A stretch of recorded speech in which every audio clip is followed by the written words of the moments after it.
I've spent, well, weeks investigating why your brain screams at that 45-minute mark, and the evidence points to a biological defense mechanism you didn't even know you had. I'm pulling up case file number 90, what I call the focus wall. You know the scene, right? You're sitting there. Your coffee is still warm, and you're finally tackling that high-priority project. Then, around the 45-minute mark, something shifts. It's not just a distraction, you see? It's a physical sensation. Your chest feels tight, your eyes start to wander, and suddenly, checking your email feels like a survival instinct. Most people call this a lack of discipline. I call it the crime scene of your own productivity. I'm going to deconstruct why your most productive hours feel like a physical battle and prove that the pain you're feeling is actually a sign of, elite cognitive restructuring. When your brain starts to push back, it isn't because you're failing. It's because you're actually hitting the limits of your current mental hardware. You're being sabotaged by your own biology. But here's the twist. That discomfort is the exact moment your brain is trying to upgrade its processing power. Empathetic, but logical. If you've ever felt like your brain was literally pushing back against your to-do list, you're not weak. You're just standing at the edge of a breakthrough. Let's open the file and look at the forensic evidence of why your focus hurts. We've all walked into this crime scene before, right? You're exactly 45 minutes into a deep work session. You were doing great, but suddenly the environment shifts. Your ergonomic change. Let's look at the evidence under the microscope. What I'm about to show you is a forensic breakdown of what I call the liminal friction. You see, when you decide to lock in for 90 minutes of deep work, you aren't just choosing a task. You are essentially declaring war on your own biology. Your brain has a factory setting known as the default mode network, or the DMN. Slightly amused. In my analysis, I view the DMN as the office gossip of your subconscious, right?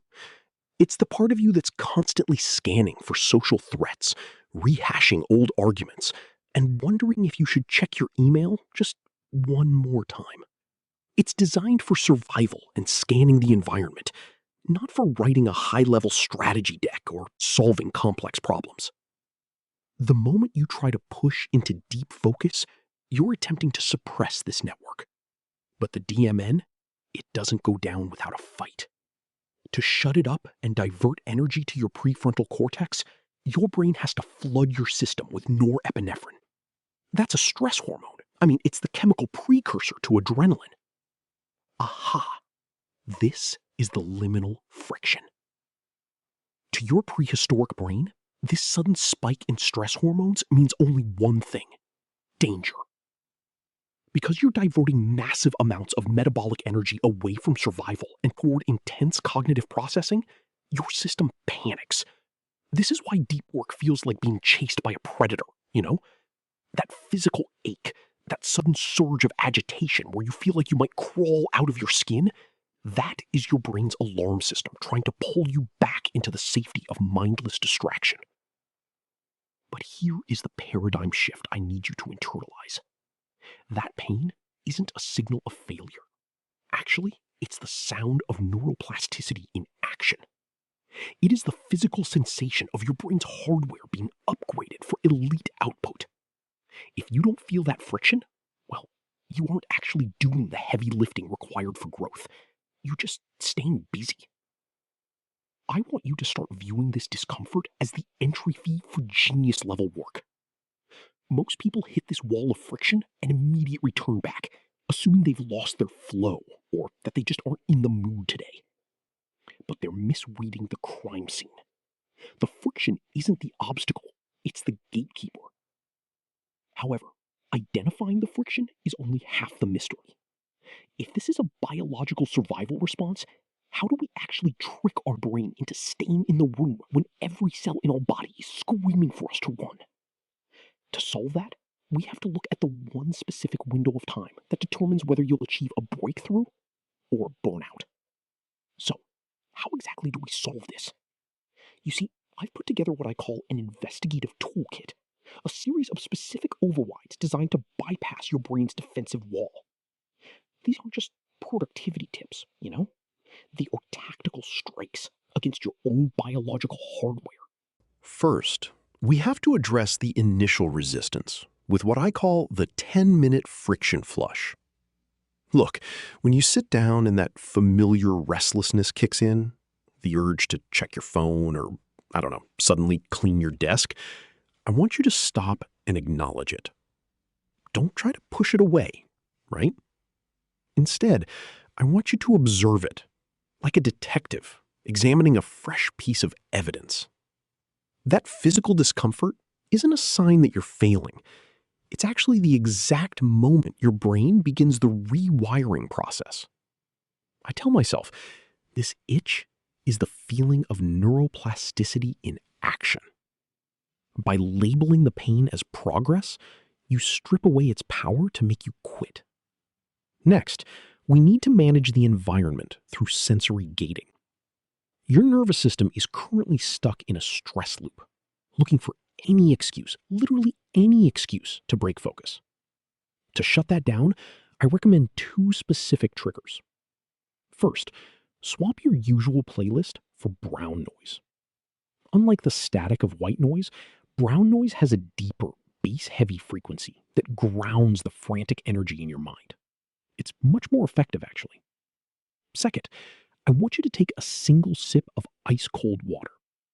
That sudden temperature drop acts as a minor shock to the system, pulling you out of your internal narrative and snapping you back into the present moment. It's a physiological reset button. Finally, we have to look at the timeline. I want you to set a friction finish timer for 90 minutes. But here is the secret detail most people miss: the release valve. At exactly the 45-minute mark, your cortisol levels are likely peaking. Instead of fighting through it until you burn out, I want you to take exactly 60 seconds to stare at a distant object, a tree outside, or even just the far corner of the room. This shift in visual focus, known as defocusing, sends a direct signal to your brain to lower its stress response. It's a 60-second truce, one that allows you to finish the second half of your deep work session with twice the clarity. But even with these tools in your kit, there's one final mystery we haven't solved. You can have the perfect system and the best intentions, but there is one hidden poison in your daily routine that is sabotaging your focus before you even sit down at your desk. And trust me, it's the one thing you're probably doing right now. Well, I've laid out the evidence, you see, and the conclusion is crystal clear. That burning sensation in your brain, that restless, almost desperate urge to check your phone at the 40-minute mark, it isn't a sign that you're failing, right? It's actually the smoke from the engine of your mind as it shifts into a higher gear. Most people, well, they see focus as a simple light switch, something you're either born with or you aren't. But I want you to look at it through a different lens, a more scientific one. Think of it as a biological upgrade. When you hit that wall of friction, and you will, your brain is actually scanning for an exit. It's just trying to save energy. It's lazy, really. But when you push through, you're sending a signal to your nervous system that this task matters. You're literally rewiring your neural circuitry for high performance. Honestly, you need to stop telling yourself that you're someone who struggles to focus. That's an old identity based on outdated evidence. From this moment on, I want you to see yourself as an athlete of the mind. You're someone who understands that the pain of concentration, it's just the warm-up for the main event. The final payoff, the secret I've been leading you toward, is this. The 90-minute mark isn't just a deadline, it's the gatekeeper. On the other side of that friction lies the flow state, that elusive psychological territory where time disappears, your inner critic finally goes silent, and your best work happens effortlessly. You see, you can't get there by bypassing the struggle. You get there by leaning into it. You now have the keys to unlock that gate whenever you choose. Case closed for today. But the investigation into your potential is just beginning. If you're ready to master the mechanics of your own mind and join our network of high-performance decoders, well, make sure to subscribe to Power of Mindset. I'm genuinely curious to see how you're applying this. So leave a comment below and tell me about your biggest friction breakthrough, right? What did you discover on the other side of those 90 minutes? I'll see you in the next analysis.